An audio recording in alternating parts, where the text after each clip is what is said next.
everybody, and welcome to another brand new episode of T Watches a Scary Movie.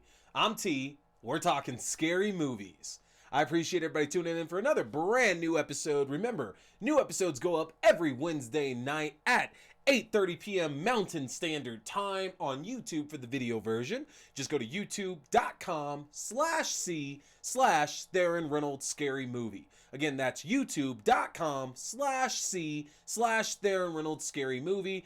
And you can find our audio only version on all your popular podcast platforms. So make sure to subscribe. And I want to make sure you're liking the episodes as well, too. So give me some interaction. Comment on them. Tell me what you're liking about what I'm talking about in the episode. Tell me if you're just not liking me. I just want to know so I can help tweak things as they need to be. Get subscribed. And that reminds me as well, you can find me on my social media channels for Twitter. Look for Axdew, that's AXDEW. You can see it spelt right over there as well. Find me on Instagram at Theron_Reynolds. That's over there as well too. Follow me. I put some good photos up there on those. I got my little thirst traps and my what do I call them? Thotty photos and everything like that on Instagram. It's fun times promoting the show. I love it. Losing weight. Got to try to enjoy what I got here and everything.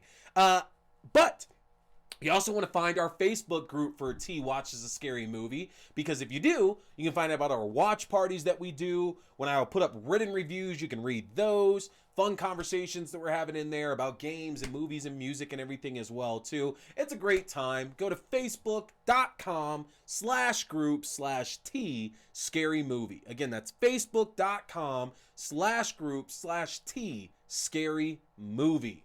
So, with that, what do we have in store for y'all tonight? Well, it is February. Valentine's Day is right around the corner. And I thought, you know what? What makes the most sense for us to talk about tonight? Let's just fucking do it. Let's go through My Bloody Valentine. So that's what we're doing tonight. We're looking at the original film released in 1981. And then we're going to look at the remake that was made in, I believe, 2009. So we're going to be talking about both of those films. All right. That's what we're going over tonight. But what else do we have to talk about here? Because it's been a week, you know? So what have we had going on? Well, I sat in on my good friend Mr. William R. Washington's new podcast, Day After Dynamite Dad, on Fightful Overbooked. His new show covering AEW Dynamite the day afterwards, talking about all the segments, all the matches, seeing where we all left off at. I had a great time sitting in on this show. My man Big Will celebrating 20 years as friends. I met him 20 years ago. It was either this week or it was last week at Rangeview High School in health class. We bonded over WWE posters that we had in our binders. And funny enough, that brings us into horror. That same class is where I convinced our health teacher, which I'm pretty sure was a substitute, to let us watch John Carpenter's Ghost of Mars. Still, one of my biggest flexes that I can actually take from high school is that I convinced a substitute teacher to let us watch Ghost of fucking Mars. That and Don't Be a Menace to South Central while drinking your juice in the hood. I got a sub in health class to play that too, believe it or not, because again, I'm just crazy and get folks to do things somehow. But yeah, check that out there. You can find them on Twitter under Fightful, and you can find them on YouTube as well too. It was a great time. We discussed last week's Dynamite where MJF managed to pull over the win against CM Punk, his first loss in AEW. Great show. Had a lot of fun. Hopefully we'll come back and do T and Friends Watch Scary Movies sometime again, because I love that cat. I also celebrated 20 years recently with my good friend, Mr. Benjamin Costigan, as well, too, who is my horror road dog. That's my ride or die there when it comes to anything horror, because that's all we did back in the day. You know, I reviewed Resident Evil recently. I told you all about that experience, about how me and Ben, we actually went and saw the original Resident Evil 20 years ago this year. Literally, I think it's 20 years. In a few months, we got to see the first Resident Evil movie made by Paul W.S. Anderson. And 20 years later, we get Resident Evil Welcome to Raccoon City, the more accurate, video game accurate movie adaptation. Maybe not the better movie, but we get the more video game accurate adaptation. And It's just so fun, man. Like, as I get older, these anniversaries with friends mean so much more, especially all the horror ones there. Like, I love everything with that. I am so stoked there. But what else we got to talk about? I am growing my VHS collection again now. I love VHS. I still have a good chunk of VHS tapes stored away. A good chunk of them are recorded ones because, you know, that's how we did it back in the day. You just record what's on TV. So I got some great compilation tapes and stuff. But I also do have mint condition copies. I'm looking at a spider web right there because it's been a while since a spider has attacked me on this show. And we might have another one coming. We'll see. But I decided I wanted to start buying VHSs again. And the first one that I bought was Black Friday. I really enjoyed that movie. It is a permanent Christmas horror staple for me now. And I felt this was a great way to start to kick off buying those again. So I bought that. And I just bought the Slumber Party Massacre remake on VHS as well too. Because that movie is so good and exactly the kind of shit that I want on VHS. So we're going to keep going with that. I'm going to hopefully get that collection built back up this year and show that off to y'all a little bit later. But I want to talk about that because that was exciting to me. What else is there to talk about? TV-wise, I have been watching All of Us Are Dead on Netflix, the new Korean zombie sensation. So good. Now, if you haven't seen it, simple story about how a zombie outbreak breaks out into a school in Korea and about these group of students who are left inside the school fighting for their lives and the assorted people outside of the school who are either trying to get in to help them or to stop anybody from escaping. Fantastic show. I'm about 8 episodes into it right now. The one thing I could tell you from watching this and then watching Kingdom, because you've heard me talk about Kingdom before, it's the other Korean zombie show on Netflix, but it's set back in the feudal era, so we have samurais and all that kind of stuff there fighting with zombies. Amazing show. They've done their 2 seasons and then their mini movie that they made last year, and hopefully we got season 3 coming next year or later this year, who knows. But they know how to do zombies there. That's no difference with this show as well, although it's interesting because this show comes off a lot more like World War Z. If you've heard me talk about that, which I don't think I've talked about it much on the show, I'm not a fan of World War Z. Yes, the Brad Pitt World War Z. It's a terrible movie. And I think a lot of the reason is because they chose to call it World War Z. I love that book. I think that is a fantastic book. My copy of it is literally sitting right over there. The book is so different. And I don't need it to be like the book, because the book is a series of interviews that Max Landis does with all these people throughout the zombie outbreak, basically, and kind of telling all these people different stories about their interactions and encounters with zombies and the government and things like that. And the movie World War Z is almost like an adaptation of one of those stories. Basically, it's following around this reporter Jerry Lane, or this guy Jerry Lane, played by Brad Pitt, who's basically trying to find the way to stop this zombie outbreak from occurring because everybody knew it was coming and things like that. It's just not a good movie. The zombies don't actually really eat anybody. The whole goal is to attack and infect, kind of like 28 Days Later and 28 Weeks Later, which that works for those movies because they established this is not a zombie virus, it's zombie-esque. The problem I have at World War Z is that they try to cling on to the fact that these are zombies and they call it World War Z when that's not what's actually happening. They're just attacking and moving on. That's all they're doing. And that's kind of how All of Us Are Dead is as well too, to where the zombies in that, they're really more so just about attacking and killing versus eating. Like, there's a few characters in there that decide to eat some people, but it's very few and far between. But either way, you definitely are going to want to check that out. It has been absolutely awesome, and y'all should really watch it. You're looking for something new to watch right now. A lot of shows are on break because of the Olympics. That's definitely one that you're going to want to get checked out for sure. Make sure to go and watch that one.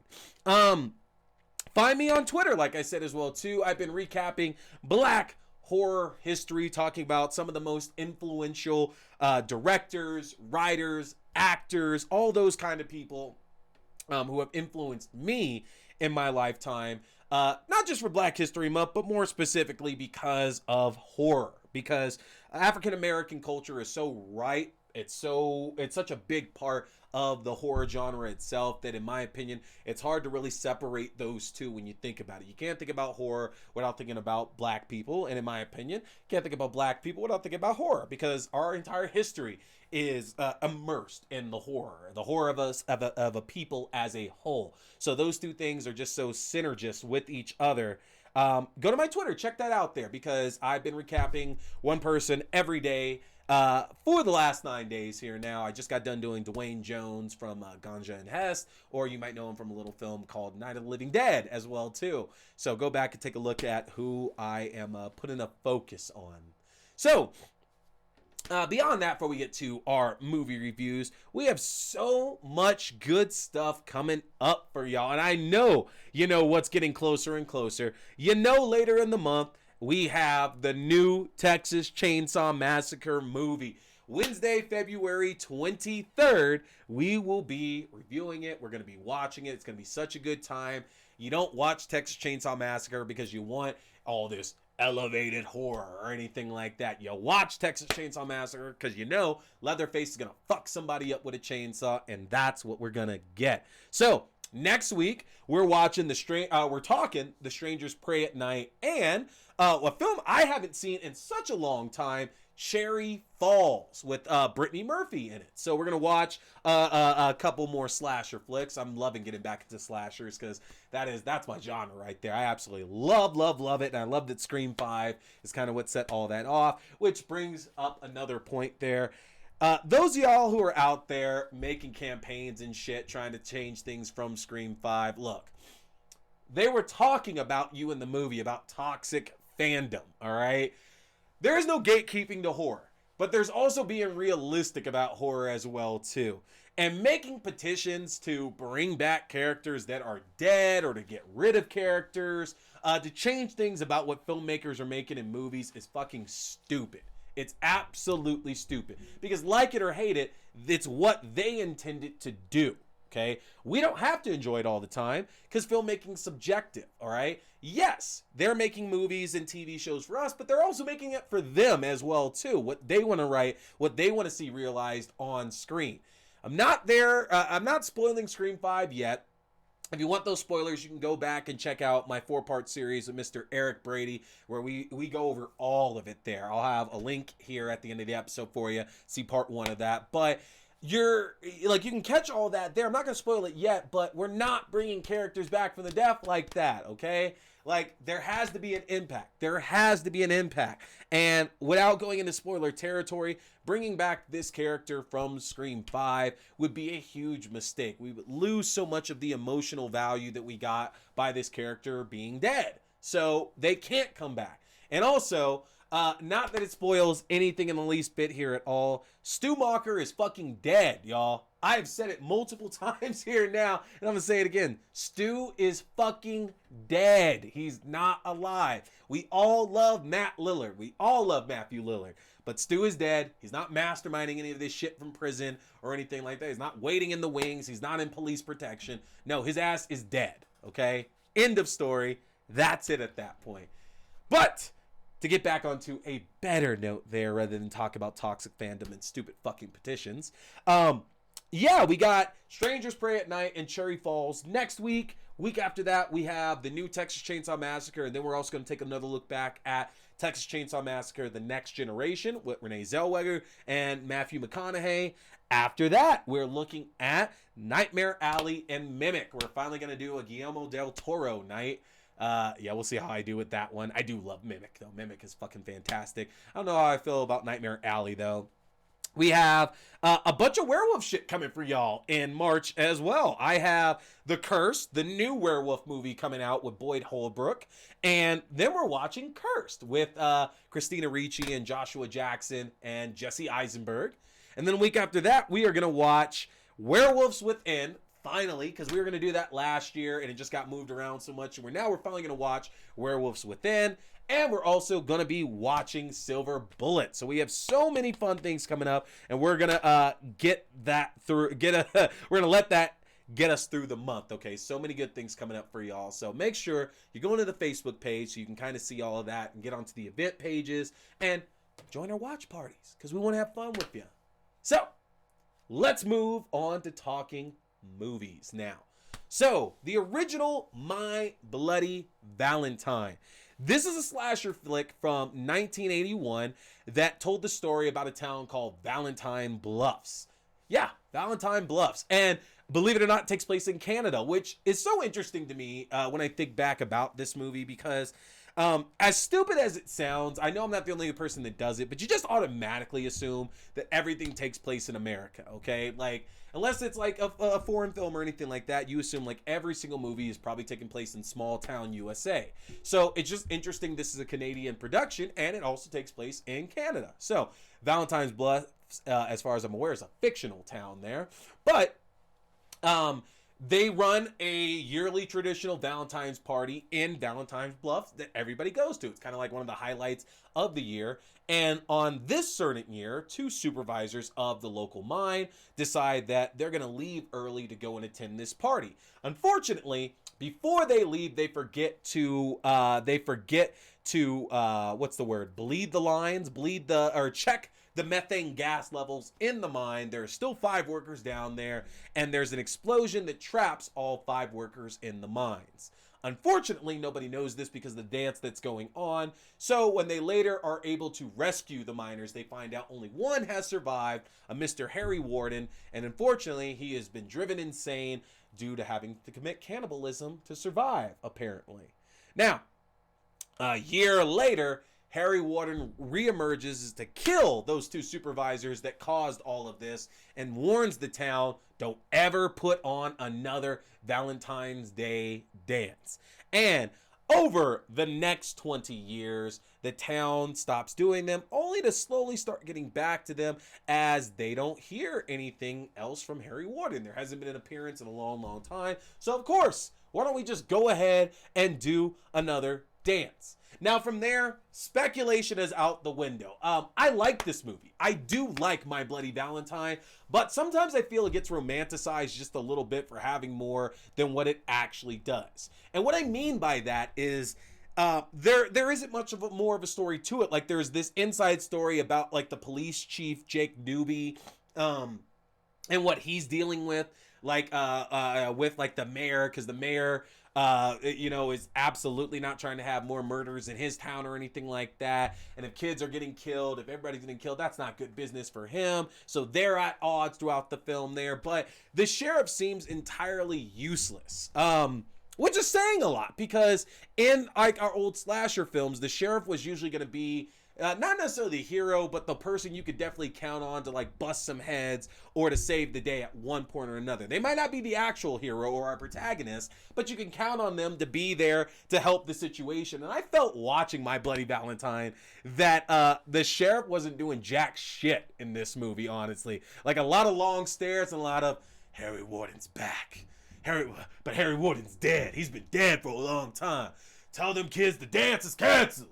Like, that's if the sheriff was black, that's what he would sound like there, obviously. But like, he didn't add anything to the actual story, in my opinion. And it makes sense because also, like a lot of slashers of the time, we are focusing on a group of young adults. So in this case here, we're focusing on a group of workers who work at the local mine where Harry Warden was originally trapped and the massacre kind of began. And, their significant others. And we find out that there's a bit of a love triangle between the mayor's son, TJ, Axel, and TJ's former girlfriend, Axel's current girlfriend, Sarah. So TJ wants her back, but she's with Axel, and there's obviously some strife in that relationship. And that's really what's building this all up. Now, over the course of the film, the attacks increase by the miner at that point, which is what we're going to call him, the miner. He's got the mining gas mask on. He's got the pickaxe and everything. He's got the headlamp. He's got the suit. Like, it's the miner, right? And the miners' attacks increase across the film. And one of the best things about this movie, especially that it's known for, is its gore. There's some very brutal deaths in this film, and depending on which cut of the film that you watch, they're very much edited to where we're either not seeing the actual death blow or we don't even see like the aftermath of it because it's supposed to be extremely gruesome. One of the kills that specifically stands out in my mind is the girl from one of the miners later in the film when everybody finally realizes that Harry Warden is back. She gets impaled onto a shower, and then her boyfriend goes and finds her, and you know, it's like the water and blood is coming out of her mouth because she was impaled on it, and it's supposed to be really gruesome, but you don't really get much of it in like the regular version of the film. And it's interesting because I don't know if it needs it, honestly. Like, I own the uncut version there that has like some more of that gore put back into it and everything, and it's both good and it's both bad. Like, bad in the sense of the film doesn't suffer, in my opinion, without it. There's a couple of scenes where folks are getting killed to where it's like, God, if we could see that impact, like, I don't need to see like, flesh tearing and shit like that, but like, seeing somebody actually get stabbed, as gruesome as that sounds, a lot of times can add to the tension of those movies. So I missed it a little bit, but not as much as you might imagine if you're watching the edited version of the movie itself. That being said, though, the problem is that, not even a problem. Let me take that back. Problem's not the right word for it here.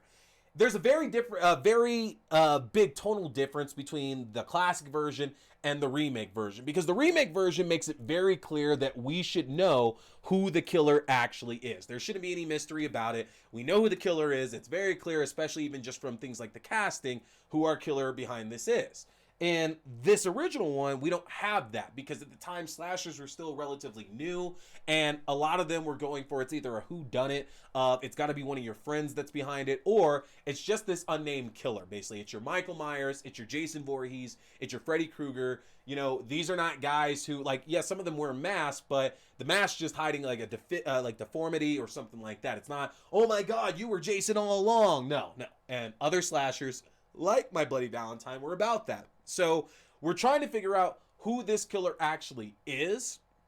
And there's not really any clues given to us throughout the film until the very end when we find out that our killer is Axel, one of the mine workers, one of the current mine workers, not one from 20 years ago. His dad was one of the supervisors that 20 years ago left the mine without checking the gas levels, in which there was the explosion and Harry Warden got trapped and killed all the rest of the miners and ate them. Harry Warden basically blamed those two supervisors and murdered them, but one of the supervisor's son, Axel, was in the room when Harry came and murdered him. He saw the whole thing, got blood on his face, and it traumatized him into becoming this murderer, basically. The issue with it, and here's the issue that I have, and I'm sure somebody would want to explain this better, but that doesn't change things for me. The issue I have is that it makes sense that Axel sees the murder of his father and he gets pushed into like being psychotic, basically. He has a mental snap and he absolutely becomes psychotic. But then the thing is that they kind of play it like it, not a split personality, but it's schizophrenia at the end, because he's talking coherently. He's having relationships. He's not killing everybody. Like, he's still pushed by the idea that they're doing this dance. So there's motive behind what he's doing. He doesn't want this dance happening, basically. That's what Harry Warden didn't want to happen. We find out Harry Warden's been dead, and then Axel took up the mantle, basically. And it seems like Axel is doing this because he doesn't want this dance to happen. It's disrespectful to his dead father. But at the same time, it's like, well, there's better ways to go about getting that. I don't mean like don't kill anybody, but just like, so kill the mayor. Like, don't kill random person here or there or anything like that. Just kill the mayor and you're done at that point. And not only that, by killing the mayor, you hurt your nemesis, TJ, who wants your girl right now, who was his girl. So kill the mayor and you're done. So I had a problem with the motive of Axel in the original film, but that doesn't change the fact that I think the Miner's a very, very effective villain, honestly. I love the fact that nobody who goes against the Miner in the film really does a good job against him, honestly. Like, he's fucking everybody up, which makes sense. If you see the look of Axel throughout the film, he's not a small guy. He seems he can take care of himself. He even beats the shit out of our hero, TJ, as well. So clearly, like, he's the guy that should be the villain, because it's clear he's unstoppable in a sense. It's a good movie, for sure. Definitely recommend checking it out, especially if you've seen the remake. You owe it to yourself to watch the original. I waited on it for a long time to do it, but it is a really good movie. I don't revisit it as much as I do the remake, but I still really, really enjoy watching it, though. So, My Bloody Valentine. Now, we shift ahead and we talk about the current one. I say current, the more recent remake of My Bloody Valentine 3D. So, this was in the midst of the remake craze we had in the early 2000s. You know, we saw things like The Hitcher, Dawn of the Dead, and Texas Chainsaw Massacre, and this, and Sorority Row, and all that kind of stuff there. So this was kind of going right in line with all these remakes that we were seeing. Now, remakes in the 2000s typically had the better mindset to think about casting. And what I mean by that is that the story of My Bloody Valentine 3D changes slightly. Our lead character, TJ, played by Jensen Ackles of Supernatural fame, this time is still a worker in the mine, but rather than spread this out over, TJ and all them being like, super, super young, and this is when all this happens initially, instead, TJ is working the mine with Harry Warden, and it's his job to make sure that the gas levels aren't that high. He doesn't do his job, and there's an explosion that unfortunately traps Harry Warden down there in the mine with a number of other workers. We find out Harry Warden killed everybody else that was down there trapped with him, and he vows revenge because of what TJ did. He ends up in the hospital, kills everybody in the hospital, and basically from there, the mine is supposed to be kind of like the place to where you don't go unless you're supposed to be there at that point. Now, what's interesting is that they don't go with the Valentine's Day dance motive of it. There is a gathering that gets it together at the beginning of the film, set not too long after the massacre with Harry Warden. TJ, Axel, Sarah and some friends are attending a party that's at their local mine, and that's where Harry Warden shows up again to attack everybody. He kills a bunch of people. He attacks TJ, and that's kind of like setting up the course of the film itself. Because then we fast forward years later, Axel has become the town sheriff. TJ disappeared for a number of years, and Axel and Sarah have also gotten married.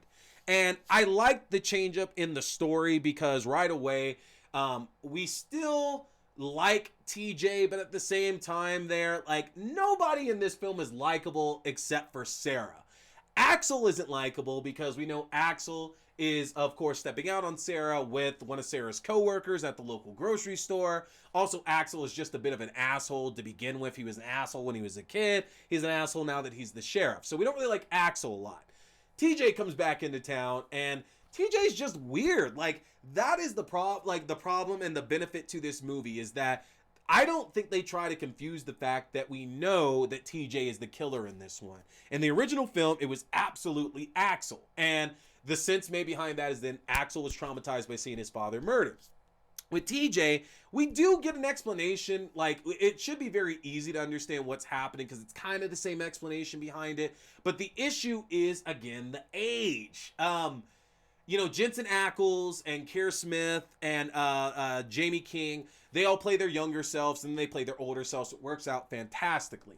But then we're kind of led to believe that the reason why TJ goes crazy and becomes the miner is because of Harry Warden.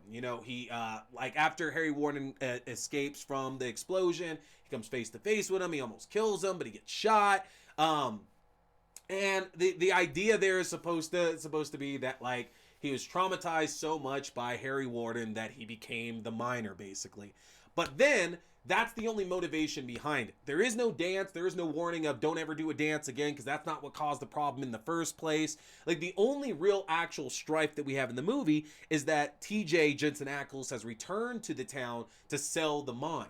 But he then later decides to not sell the mine for a number of different reasons. But it just does, the motivation is not there. And I like the remake. I actually do enjoy the remake. I think it's a fun movie, honestly.